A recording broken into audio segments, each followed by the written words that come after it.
Eh bien, déjà, l'analyse, je conteste les chiffres. Les chiffres qui ont été donnés par le ministère de l'Intérieur, M. Rataillot, il parle de 173 actes anti-musulmans. Donc, il tient compte uniquement des plaintes qui ont été déposées, soit au commissariat, soit dans les gendarmeries. Or que les musulmans, en principe, ils n'ont pas la culture de la plainte. Et en plus de ça, il y a beaucoup de personnes qui ne déposent pas les plaintes. Je prends par exemple dans le cas de l'année dernière, nous avons reçu au niveau du siège de CFCN pas mal de lettres de menaces, y compris à mon domicile, en tant que président de l'Observatoire national contre l'islamophobie. Donc cela, on ne tient pas compte. Et sur ces actes-là, naturellement, on cherche à minimiser. Et ça ne peut pas marcher comme ça. Les actes, ils sont plus nombreux. Moi, je considère les actes, même le ministre le dit, hein, il dit ces chiffres sont au-dessous de la réalité parce qu'il n'y a pas beaucoup de plaintes. Moi, je pense que les chiffres de l'année 2004 qui ont été donnés, ils sont très bas. 173, moi, je peux ajouter facilement une centaine d'actes. Il faut aller plutôt sur les 275 à 280 actes anti-musulmans en 2024 parce que, je vous dis, il ne tient pas compte des lettres de menace, des présidents d'associations qui ne veulent pas qu'on parle d'eux, donc ils ne portent pas plainte parce que ça va sortir dans le journal et ça va un petit peu mettre l'action sur leur mosquée. Donc ce sont des chiffres qui ne sont pas du tout fiables. Alors, parmi ces chiffres, les régions qui viennent en priorité, qui sont l'objet de ces actes anti-musulmans, on a la région Île-de-France, donc Paris et puis sa banlieue. Et au deuxième point, l'Auvergne, ce qu'on ne comprend pas, pourtant l'Auvergne, c'est une région qui est calme. Et après, nous avons la région Rhône-Alpes de Lyon. C'est trois régions qui, naturellement, christianisent un petit peu tous ces actes anti-musulmans. Et moi, je dénonce les chiffres qui ont été donnés parce que ça ne reflète pas la réalité du tout.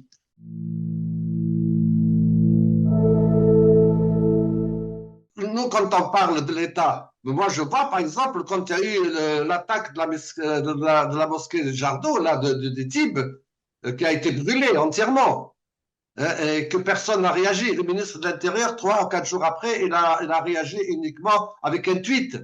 Or, je fais un petit peu, moi, ce qui s'est passé, par exemple, à Montpellier, où il y a un malade d'info qui est allé tentative de brûler une synagogue, tentative de brûler une synagogue, le Premier ministre, le ministre de l'Intérieur, le grand rabbin, les représentants du CRIF, tout le monde s'est déplacé à Montpellier. Or, une tentative, la porte à peine légèrement brûlée. Je condamne cette attaque, naturellement. Nous condamnons les actes antisémites aussi. Il ne faut pas qu'on nous dise, vous ne condamnez pas. Mais tout le monde s'est déplacé. Une mosquée qui a été brûlée complètement à la veille du Ramadan, personne n'en a parlé. Dans aucune télévision n'en a parlé, aucun journal n'en a parlé. C'est quand même grave de faire ces deux poids et deux mesures. Donc, on montre bien tout ce qui concerne l'islam et les musulmans, ça ne les intéresse pas.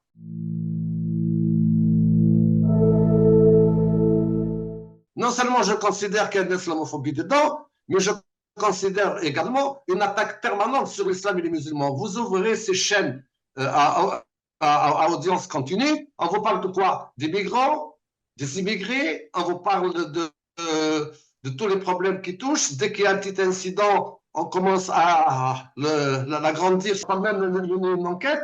Et par conséquent, partant de là, je ne pense pas que ça puisse un petit peu aller dans le bon sens. Donc, ces chaînes-là, on les a dénoncées, non seulement ces chaînes-là, mais les hommes politiques aussi, hein, les hommes politiques d'extrême droite, de droite, et même certains de temps en temps qu'on pense qu'ils sont à gauche et qui vont dans le sens parce qu'on va arriver à une période d'élection, et cette période d'élection, naturellement, plus qu'on tape sur les musulmans, plus qu'on espère avoir des voix, ils veulent faire un petit peu le travail du Front National.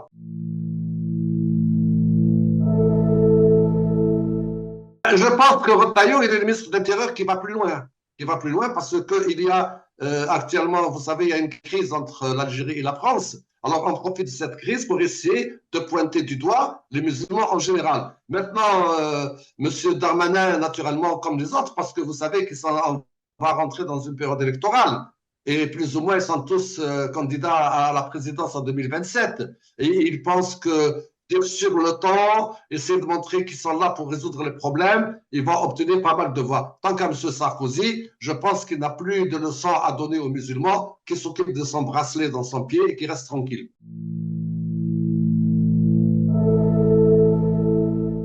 Ce qui me choque, c'est les déclarations de certains hommes politiques, hein, qui, naturellement, essaie de taper en permanence. Hein. Je prends des gens de droite, par exemple les Ciotti et compagnie, qui a trahi même son propre camp, et maintenant il essaie de se faire oublier en tapant sur l'islam et les musulmans, et en essayant de montrer du doigt cette communauté qui, il ne faut pas oublier, il ne faut pas qu'ils oublient. Parce que si on remonte à l'histoire, on était, nous, par exemple, les Algériens, on était des indigènes de la République. Mais on nous a amenés pour combattre pendant la Deuxième Guerre mondiale. Nos parents, nos grands-parents, ils sont morts là-dedans. La France, elle a été construite par qui? Par l'immigration. Tous ces gens-là qui sont venus d'Algérie, du Maroc, de Tunisie, de Turquie, ils sont venus, et non pas pour faire du tourisme, ils sont venus pour travailler et construire la France ou la reconstruire. Donc, par conséquent, il faut être cohérent. Regardez actuellement, il y a un débat sur les médecins étrangers. Il y a un débat sur les médecins étrangers. Si jamais les médecins, je prends uniquement le cas parce que je connais les chiffres concernant les médecins algériens, si jamais les médecins algériens, parce qu'on parlait d'une grève éventuelle, pendant les grèves, certains hôpitaux ne peuvent pas tourner avec tous ces médecins étrangers. Et concernant également, je saute du coq à l'âne, concernant le culte, on parle des imams étrangers qui viennent, mais on oublie de dire que 20%, 25% des prêtres catholiques viennent d'Afrique noire. Parce qu'il y a un manque de prêtres. Cela, ça ne pose pas de problème. Ils ont le titre séjour, ils sont régularisés, il n'y a aucun problème. Et pour un imam, c'est la croix à la bannière. Les enquêtes, et après, on les laisse pendant un certain temps sans papier, après, on les régularise, etc. Donc, il faut savoir ce que l'on veut. Toutes ces attaques, elles sont voulues, elles sont dirigées, et je vous dis, il y a un problème électoral également. Mais moi, je n'oublie pas également, parce que je l'ai vécu, quand il y a des élections législatives ou municipales ou quoi, j'ai vu des hommes politiques de droite qui ne peuvent pas blairer ni l'islam ni les musulmans, venir en babouche dans les mosquées pour discuter avec les fidèles, pour voter pour eux, voter pour nous, il n'y a pas de problème, on est avec vous, etc. C'est de la lâcheté. C'est uniquement je veux ta voix et puis c'est terminé. Une fois qu'il est élu, terminé. On ne le voit plus. Alors donc, par conséquent, je sais, on n'a pas fini encore des moments difficiles. Plus que les dates d'élection arrivent, plus que nous allons vers des moments encore plus difficiles et des attaques cinglantes à l'égard de l'islam et des musulmans.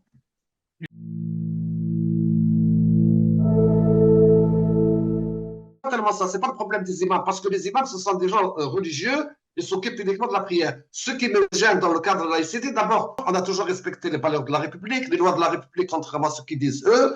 Et la laïcité, c'est quoi la laïcité? C'est la non-gérance de l'État dans le culte. Et quand je vois, par exemple, le ministère de l'Intérieur, les différents ministres d'Intérieur, vous me parlez tout à l'heure de Valls. Monsieur Valls, quand il a tout perdu, il est parti en Espagne. Il pensait être élu maire d'Espagne. Et puis finalement, après, il est revenu à toute allure parce que les Espagnols n'ont pas voulu de lui. Il a eu 3% aux élections. Après, il est revenu en France. Il a tourné. Maintenant, il est content d'être ministre chargé d'outre-mer. Alors, à l'époque déjà, on nous disait la laïcité. Mais quand on prend la laïcité de l'ingérence, mais quand on prend que l'État, à travers les préfectures, dans chaque département, ils ont demandé au préfet de désigner 2 musulmans, ce que j'appelle moi 2 arabes de service. Ils sont désignés sans consultation avec les gens du culte. En principe, dans un département, il y a des mosquées. Je prends le département dans lequel je vis, dans le Gard. Il y a à peu près une vingtaine de mosquées. Ils sont réunis, ils ont décidé de créer un bureau. C'est avec cela qu'il faut discuter. Et ce n'est pas le préfet qui va désigner monsieur Intel ou madame Intel, qui ne sont pas représentatifs, qui la plupart du temps, ils n'ont rien à voir avec le culte. Après, on a désigné, on a créé le FORIF, après, on a créé notre organisation pour les actes anti-musulmans. Alors, il n'y a pas de président, il n'y a pas de secrétaire général, il n'y a pas de statut, uniquement au bon vouloir de l'État. Donc, nous sommes retombés à l'époque coloniale. C'est un islam colonial. À l'époque de l'Algérie française, le prêtre, le rabbin, l'imam étaient désignés par l'État. Donc, par conséquent, c'était inacceptable. Alors, on nous demande de respecter la laïcité. Et comment voulez-vous qu'on respecte la laïcité dans la mesure où l'État lui-même ne respecte pas sa propre laïcité et ne respecte pas ses propres lois? Et si jamais vous dites ça et vous insistez, on va vous ficher S, ou on va vous dire que vous êtes un islamiste, ou vous êtes, je ne suis pas un islamiste, ni rien du tout. Mais je défends ma religion. Je veux que je pratique ma religion en toute liberté, sans qu'il puisse y avoir une pression ni de l'État, ni du pouvoir politique, ni des hommes politiques pour être bien. Moi, je ne suis pas un certain Chelroubi qui veut faire plaisir à tout le monde et qui dit qu'il représente l'islam en France. Il ne représente rien du tout.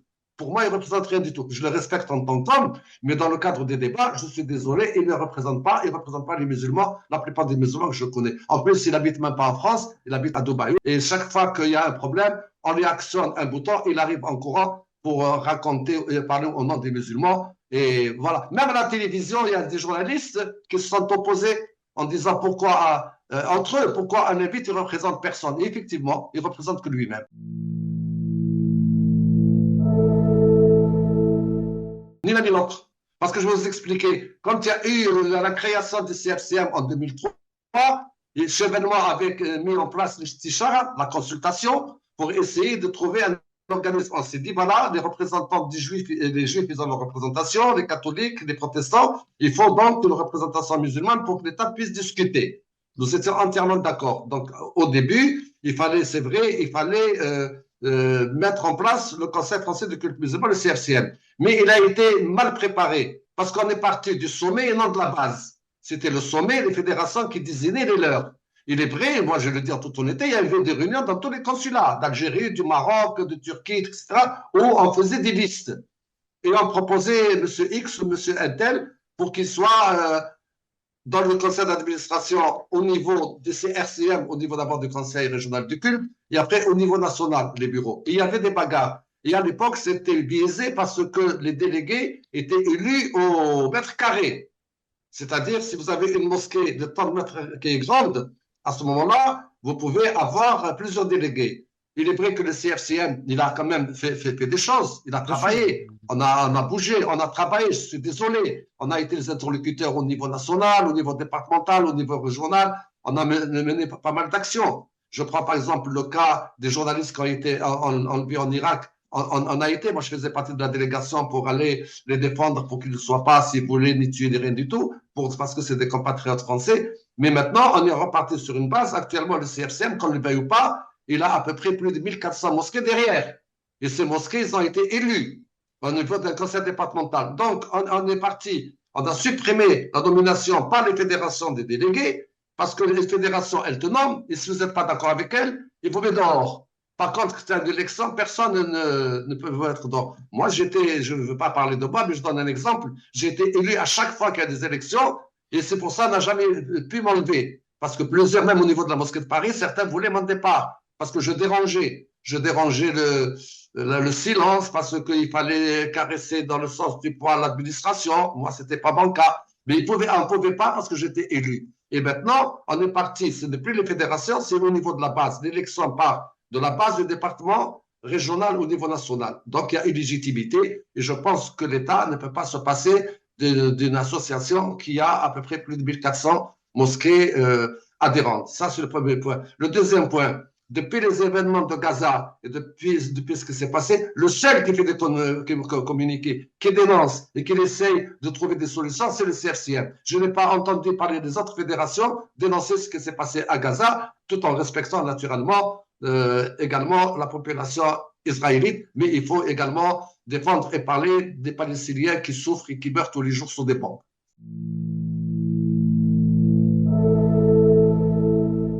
C'est une région où il faut avoir la paix, il faut deux États, et naturellement, Benjamin Netanyahou, on va nous dire, quand on parle de lui, on va nous dire, vous êtes des séparés. Non, lui, il doit sa survie uniquement à ces événements, parce que les événements s'arrêtent, et bien il va se retrouver en tôle par rapport à ce qu'il a fait dans son propre pays. Nous voulons deux États, et nous voulons que Juifs et musulmans vivent dans la paix.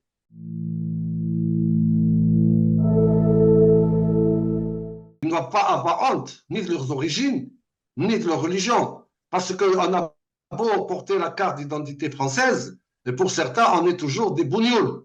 Voilà, j'ai employé le terme que certains racistes emploient. Donc, par conséquent, il faut continuer à se battre et dire je suis fier de revendiquer ma double nationalité. Je suis fier de revendiquer ma religion, parce que la nationalité, elle peut être double, mais la religion, elle est une pour les musulmans. Voilà. Mais ceci dit, on doit discuter avec les catholiques, les protestants, les juifs, avec tout le monde. On doit discuter. Mais il ne faut pas avoir honte. Je sais que je connais beaucoup de jeunes qui sont écœurés par ce qui se passe, qui n'ont plus confiance. Il y a beaucoup de personnes qui ont quitté la France, des familles entières qui sont parties vers l'Angleterre ou l'Allemagne ou d'autres pays avec femmes et enfants, et d'autres qui sont retournés dans leur pays. Ça, on n'en parle pas. On n'en parle pas. Bon, on parle uniquement des gens qu'on expulse par force qui ont un OQTF. Comme disait un médecin avant-hier, il dit, je suis médecin, je suis venu je travaille dans un hôpital. Si demain on me dit c'est fini votre contrat, je ne vais pas partir, on va me faire une coutillette. Or, médecin, j'ai travaillé pendant 10 ans en France à soigner les Français. Donc, il y a quelque chose que c'est bancal. Ces lois sont bancales et ces attitudes sont bancales. Et tant qu'on reste uniquement fixé vers des échéances électorales et vers le racisme anti-musulman, on ne peut pas avancer.